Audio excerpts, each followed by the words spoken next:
Hello everyone, I'm someone who's not me. In today's video, we are going to talk about definite articles. As we all know, English is one of the simplest European languages since there is only one definite article, the. Other European languages are more complicated in this aspect. For example, Spanish or French like this. And here comes German. Wow, so fruitful. For the above examples, we can clearly see that English is so user-friendly, or so lazy, but not so fast. Russian doesn't even have such a thing. Hey, don't look at me like this. I'm not a weirdo. If I were a weirdo, how about the Asians, especially Chinese? Come on, how it is a fault that there is no definite articles in our language? Well, let's see this example. The apple is on the desk. In Chinese, it will be 苹果在桌子上. 苹果 means apples. 桌子 means desk. 在 means is. 上 means on. If we look carefully, in Chinese there are no words equivalent to the definite article de. Yeah, without definite articles, it still works. At least a variety of Chinese must agree with that. Yes. Of course. Sure. No problem. Agree. Maybe. If we say the above sentence in Cantonese directly, it will be 蘋果在桌子上. But it will be so weird as Cantonese speakers don't speak like this. This kind of presentation is for the written context only. In a daily spoken context, Cantonese speakers always speak like this. 蘋果喺台上面 or 個蘋果喺張台上面. The first one is just similar to Chinese in which 蘋果 or 蘋果 remains the same but with different pronunciations. 喺 is 在 台 is 桌子 上面 is 上 There are no words like any definite articles. So Chinese, you're right. We don't need any definite articles.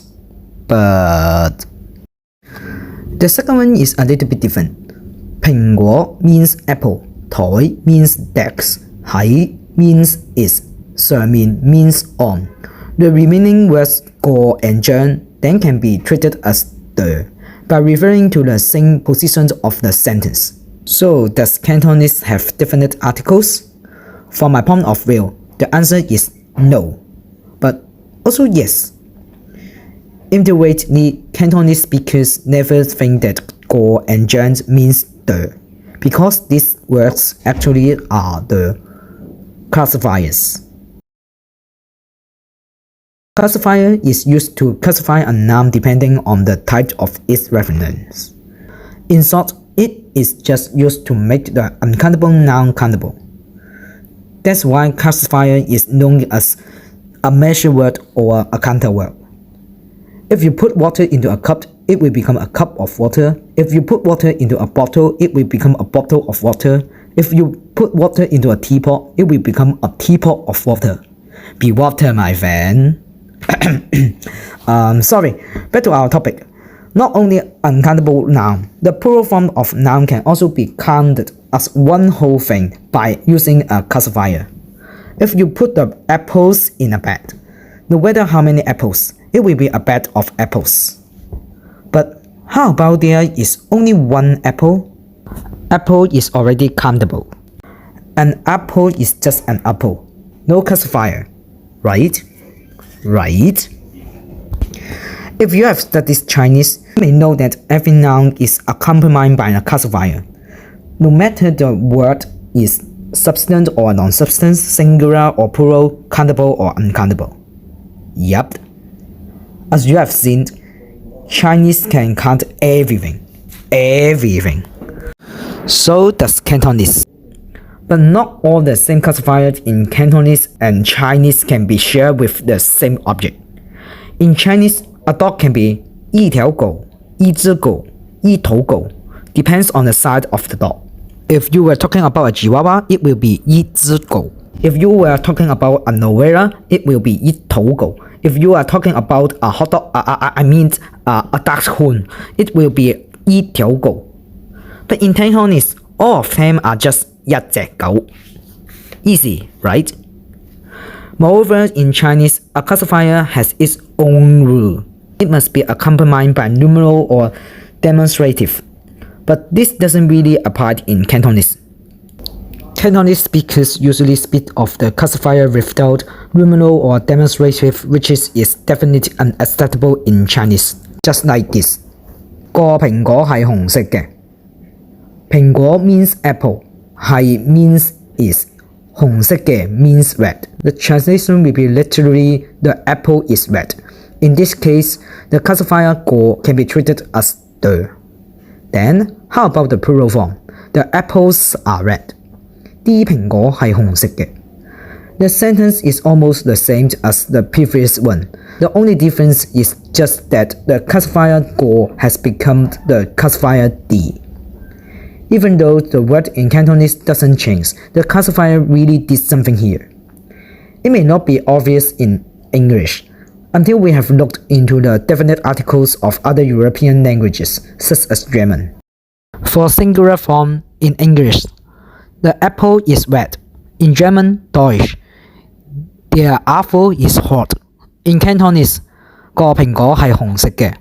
For plural form in English, the apples are red. In German, Deutsch, die Äpfel sind hot. In Cantonese, 啲蘋果係紅色嘅. See, in German, the definite article changes when they come across with different forms of nouns. So does Cantonese. You may bring the ambiguities of Cantonese nouns of having no singular or plural form, or bring that there is no change in the tenses of words to offer hints about being singular or plural. Yet, you still can figure out different situations from different classifiers, just as the different definite articles in German. The classifier in Cantonese here functions as a definite article. If we look back at Chinese, in order to function like a definite article, especially when the Chinese means to present the definite articles in singular form, Chinese has to be like this. 这个那个苹果是红色的. Literally, it will become this that apple is red, especially if you are using the stupid Google Translate. What if you do really want the actual translation from Chinese to English, which is the outcomes is the apple is red? You better present the Chinese in this way. 苹果是红色的. But the joke is, this sentence can be also translated to the apples are red. Due to the obscurity of the noun form and having no definite articles in Chinese, we never know the apples is red or the apples are red until we see it or them. So, does this mean that Cantonese can use its own classifier as a definite article in any cases? Not at all. Let's look into the following cases. The bus today is late. 架巴士今日晏咗. In this simple sentence, the classifier in Cantonese works well. Unfortunately, we have a problem when a complex sentence is brought on. The bus I take today is late. 我今日搭嘅巴士晏咗. Unless you say it like this. 架巴士我今日搭嘅晏咗. It's still understandable, but a little bit weird to Cantonese speakers. As I have asked before, does Cantonese have definite articles? Or indeed, could classifiers in Cantonese be definite articles? Strictly speaking, no. But frankly speaking, why not? At least somehow, classifier in Cantonese is a kind of definite article. Or should we say that it is a pseudo one? All in all, classifier without numeral or demonstrative in Cantonese seems on the one hand not in line with the rules of Chinese. On the other hand, it brings out a new function which it can act as a definite article. As we all know, whether in Chinese or Cantonese, the number of classifiers is horribly enormous.